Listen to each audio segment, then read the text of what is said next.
Yo, it's hip hop and barbershops. You gon' love it. Yo, it's hip hop and barbershops. Yo, keep cut. Yo, it's hip hop and barbershops. It's insane. Never go against the grain. Simple and plain. It's hip hop and barbershops. It's insane. You gon' love it. Yo, keep cut.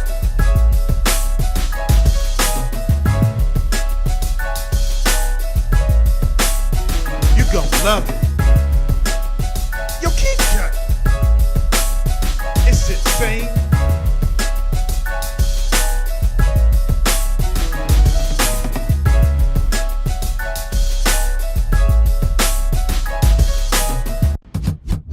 Yeah, that TPO beat, the vintage shirt. 5, 4, 3. What's good, everybody, and welcome to another edition of Hip Hop and Barbershops. I am your man B Styles, the anonymous nobody, and the man to my left. You already know what time it is. Yours truly, Dr. Boogs the Barber, representing barbershops worldwide. And we're not going to forget our man in the middle. It's your boy Will, aka VA, representing everything music.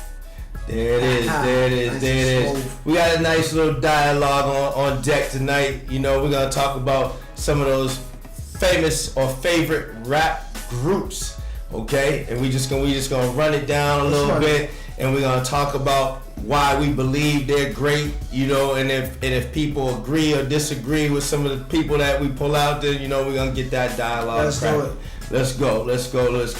So the first group that comes to me right off the bat, as far as like influential groups, I'm gonna go way back. I'm gonna start with Grandmaster Flash and the Furious 5. Okay, I'm gonna take it way back. I'm gonna take it way back. This conversation should have categories, man.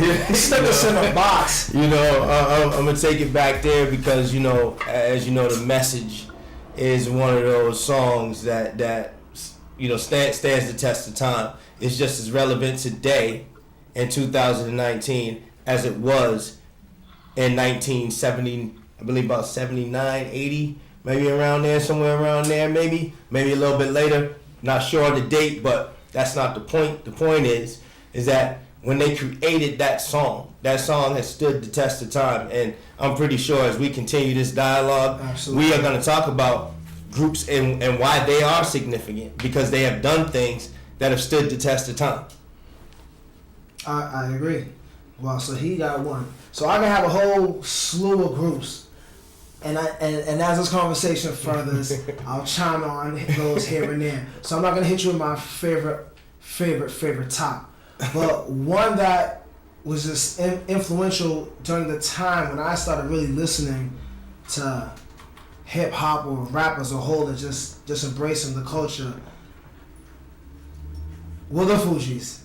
And I know I had Lauryn Hill as my track a couple weeks ago, but at the time when I started, one of the groups.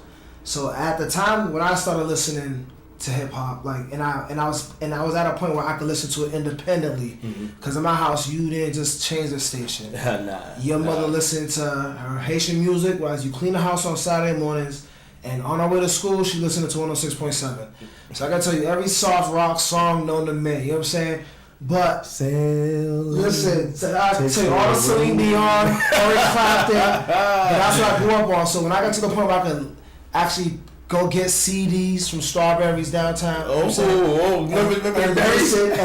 to my own choice music, start listening to Foxy Brown, you know what I'm saying? That's why I copped the Il Nana, that was back then. But anyway, back to the Fugees, because there was just that three and they were Haitian, and I just thought Lauryn Hill was beautiful internally and outwardly, you know what I'm saying? Like, she just had dope bars, she could sing, she was sexy, she was dope, she was clothed, she was just dope, you know what I'm saying? That she was natural hair, just dope, beautiful, yeah, just dope. The essence essence of beautiful. Dope. And then Wyclef was dope, he could sing, he could write, he could play the guitar, could rap in different languages. It was just talented, and I was still at the time where being Haitian in our city was kind of like, oh, you got Haitian body odor. People used to clown you, so they kind of gave you a platform or something to stand on. Like man, like yo, what? Yeah. Like your mother's bumping the Fuji, so how you talking trash about Haitian? You know what I'm saying? Exactly. So that's my first installment of ill hip hop group. Brother VA, tell us what you got. Give us your installment. I got a side note. Boogs sound like he had his Disman game on lock. Listen, ma, I was ready. I don't have a particular group. I am a product of the 90s, so every stage of my life, hip hop groups played a major part before I knew anything about being outside and really being outside, what we call jumping off the porch. It was Diggable Planets and Digital Underground. Mm-hmm. And then the more I started coming into, my manhood, then we started getting into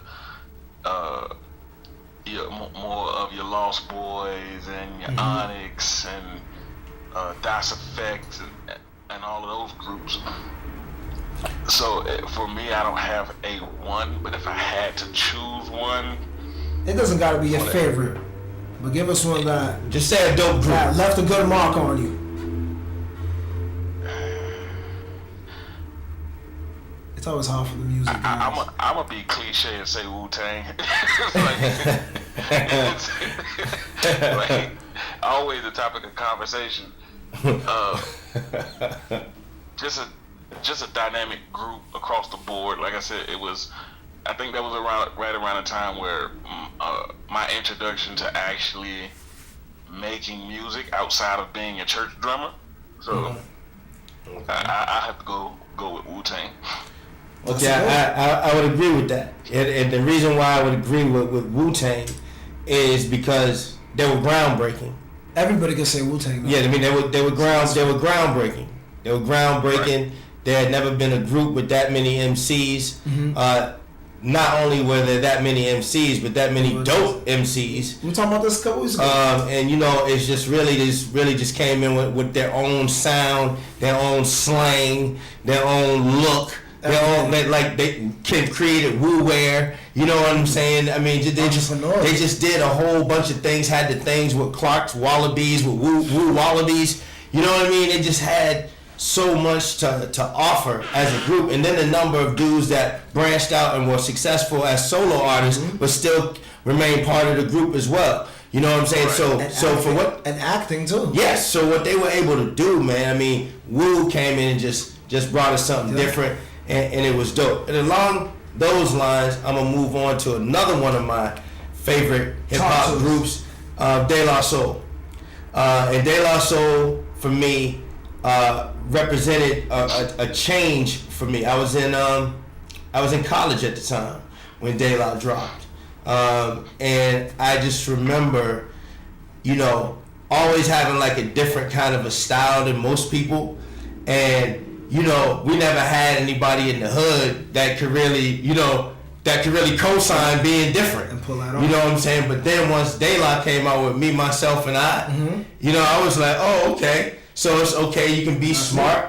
You can be cool. You can look different and still be cool and still be acceptable. So I mean, kudos to De La Soul, and the fact that they have still been together 30 years later. Nobody ever ran off and did solo work. So that is probably one of the groups that has probably had the longest run because they've been together from the beginning. That's a good one. Brother B. Let me give you another. Who I got? I got so many. But you know what we're going to do? Before I get into mine and I get cut short, we're going to kind of wrap this up a little bit. We're going to go to a little commercial break. And then Brother Will's going to give us his installment. And we're going to keep this great conversation going. Absolutely. For sure. Peace. 1, 2, 3, funk it. Welcome back to Efferent Vibes. I'm your host, Jay. I'm with my co-hosts, Tay, Tati, and Zay. I love just saying that in general, just for the audience's pleasure.